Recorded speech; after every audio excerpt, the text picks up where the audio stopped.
Bu dəfə də yaxın oturun dostlar. Vacib bir xəbəri diqqətinizə çatdırım ki, bu il ərzində ümumiyyətlə belə deyim də, ölkədə 16.000-ə yaxın boşanma olub. 16.000-ə yaxın boşanma. Bu da az qala günah 2-3 boşanmadır.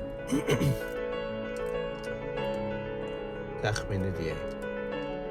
Yəni əsas səbəb, qadınlar boşanmaya verir, xanımlar boşanmaya verir. Bu ölkədə nə oldu? Kişilər pisdirmi? Maddiyyat önəmlidir, anlayıram.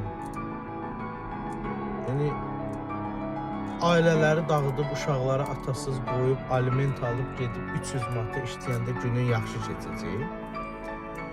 Bunun qoyub, nə bilim, bir neçə faizi kişilər, nə bilim, nəysə, ailəyə layiq kişi olmasın, məlum məsələdir. Var elə kişilər, demirəm. Amma bunun hamısı axı narkoman, nəşəxor, alkaş, nə bilim, ailəsini atıb Rusiyaya gedib orada başqası ilə yaşayıb gəlmir bura. Belə deyil axı.